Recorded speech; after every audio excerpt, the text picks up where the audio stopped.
Alright, hey, I wanted to do an updated video for how to make SVGs for golfcourse.wiki. The last one I did is a little bit out of date. Inkscape has had a major update since then, and I thought I'd update it in a way that makes it a lot easier. So, first thing you're going to want to do is download Inkscape. It's the easiest way to do vector graphics, which is like an editable type of image that makes any changes in the future to the golf hole that you're drawing easy for others to edit if there's changes to the hole in the future. It's different than images like photographs. They're all sort of vectors and they have nodes and are easily editable. It'll make sense when we start editing the hole. So we're going to do a hole from Jimmy Clay, which is a municipal course in Austin, Texas. And I have already gone through a lot of pre-made Inkscape holes on the GolfCourseWiki, and I want to show you how you can just download one of these as a template. So this is the template that I want to use. This is the color scheme for the fairway and the greens and the bunkers and stuff. So I'm just going to click on this, and then you can right-click it and save image as.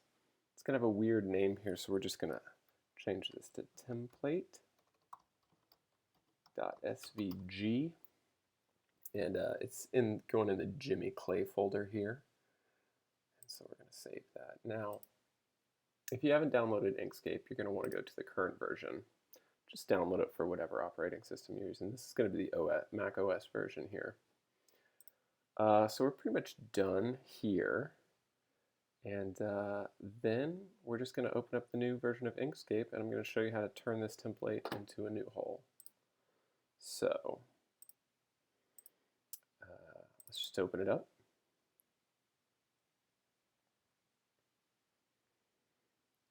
And this is the sort of new layout that Inkscape has. It's a little bit, it's definitely different than it used to be. Different color scheme. Different layout here. So I have these layers already over here, so you can find these in the layers and view layers, and you can see it. It's this button right here if it's not on your version of Inkscape already there. So this layout already has a bunch of layers here. We're going to have to add one. I'll do that now. Well, yeah, so we need to create an image layer or a reference layer, and this reference layer is going to be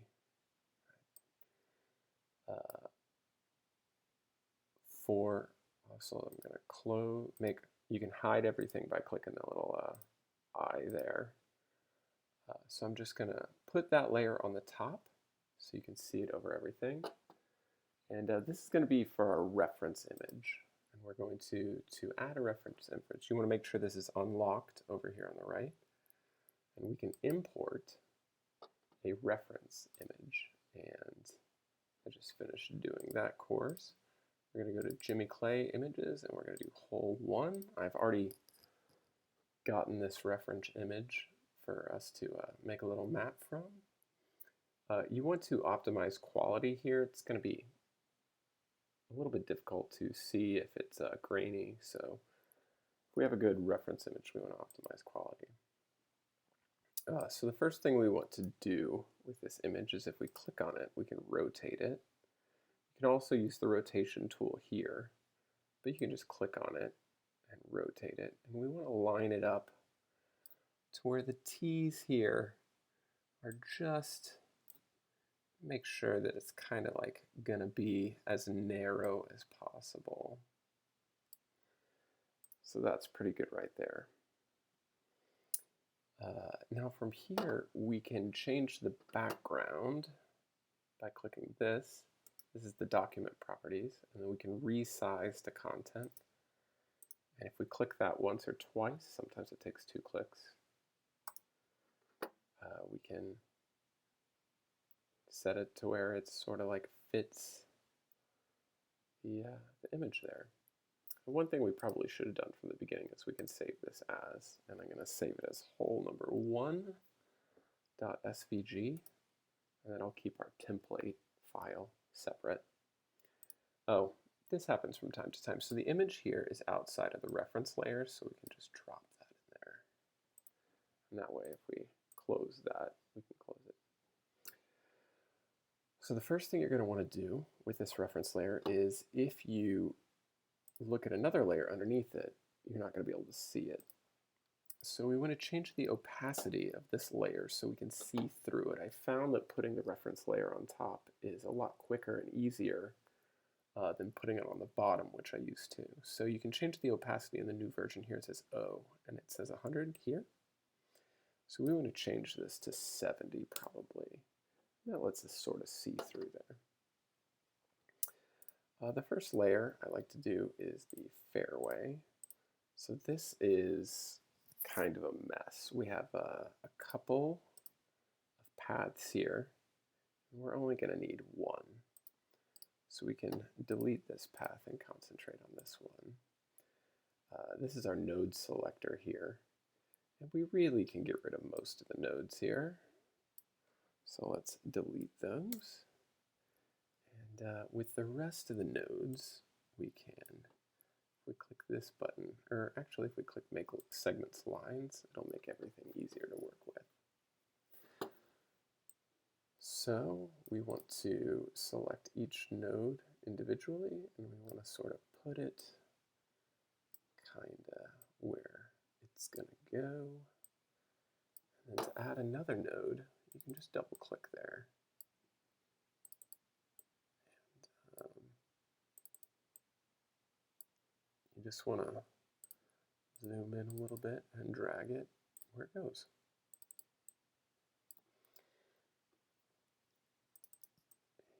It shouldn't take too long.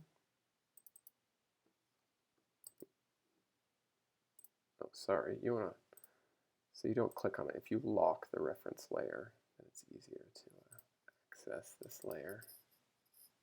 If you misclick. And you can see we're just using this image as a reference, sort of. It doesn't have to be exact. It's, you know, you just want to get the idea of the golf hole for the wiki so that other people sort of know what to expect. And, you know, it doesn't have to be perfect.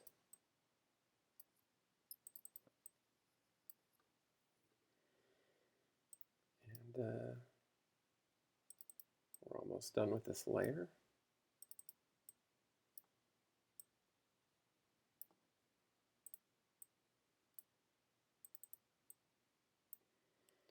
All right, so from here, we typically want to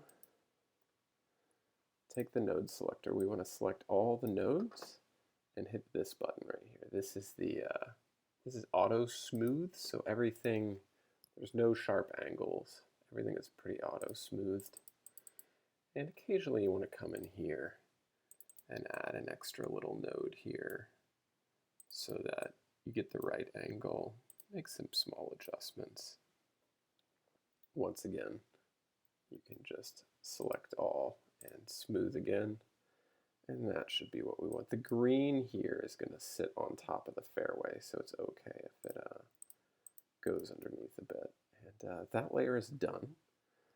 So we can lock it, and we can hide it. Now let's just do the green real quick. We can finish this thing up in a couple minutes. So we don't need all these extra paths. Delete them, we just need this one. We're going to drag it over here. Again, we can remove most of the extra nodes.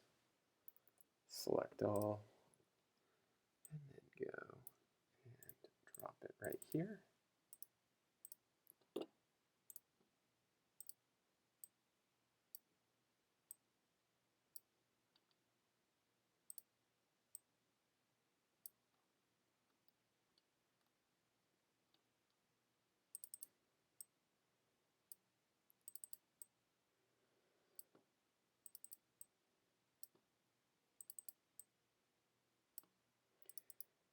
And you can see we're almost done here.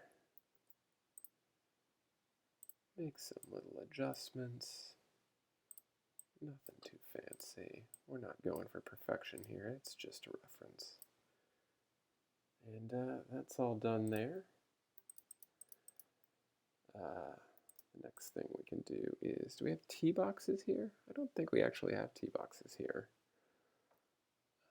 We can probably just add a layer, call it tees, add. We want to make sure the tees are on top of the rough and the fairway layer.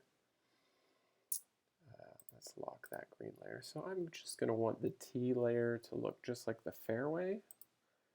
So we can just open up that and unlock it. We can click on this and then click Duplicate Selected Object. You can see there's a new path in here. And if we just drag this path into the tee, lock this layer, we can move this down here. We can hide the fairway there. And again, remove most of the nodes here. Turn it into something quite simple, and then we can just zoom in here and make our tee box.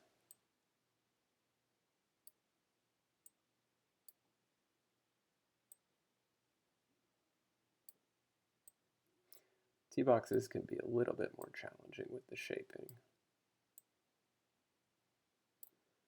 but for the most part, they're pretty straightforward. All right, so we're going to, usually it helps to turn that into a curve, and then you can just adjust these nodes a little bit to make the shape that you want.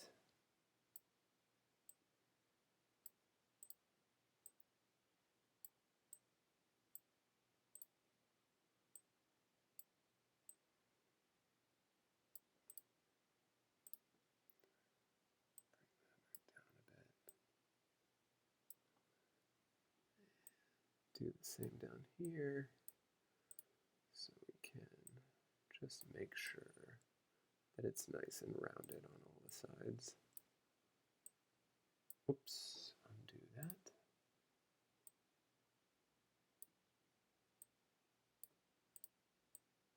Again, it doesn't have to be perfect. That should be fine. All right, so I'm not going to bother doing the same exact thing for the bunkers, but we can lock this layer up. There's another tee box there, but I'll do that without telling you all about it. The last one I want to take a look at is trees. Now this is far and away the hardest thing to do, and if you download a template, it's already done for you. So for the most part, these are all the same. We can delete almost all of them. I'm actually going to delete all except for one, just to show you how this works. All right, so this is one tree in our tree layer here. We're going to hide everything else. I often find it helpful to put the tree layer above the reference layer and then turn the reference layer up to 100% so we can really see what's going on here. So I find the best way to do trees is to get a template that already has them done for you. Place the tree over where you'd like it, and then you really want to lock the proportions there. Change the tree to the size you want, and then when it's in the place you want to duplicate the tree. Yeah? But if you just duplicate it, it's going to look exactly the same. So you want to rotate it 90 degrees if you're going to put it next to it. So you can just put it right next to it, then duplicate it again, rotate it 90 degrees again, and you can put that there, duplicate, rotate 90 degrees, and you can see that this actually makes a pretty nice section of trees. If you want to be sure, after you do 4 rotations, you can actually use this mirror and give it a rotate, and that'll actually change the shape even more. So just doing that is a pretty easy way to get most of the tree stuff done. And then just with the little bit of work we've done here, if we lock this layer, then we hide our reference, and then we look at our green layer, our tees layer, and our fairway layer. I mean, this is pretty much the start of what one of these holes is going to look like. And, you know, it's pretty easy. Obviously, you're going to want to add your rough later. It'll make it look nicer. Add a layer for the little water hazard over here. But for the most part, you're already done. And it's pretty easy. And then anybody can come in after and edit everything you've done. And it won't take them very long if there's changes to the course or you've made a mistake. And that's how I map all these holes in the wiki. I'll do a little reference for advanced stuff in another video. All right, make sure you save your file, and we're done.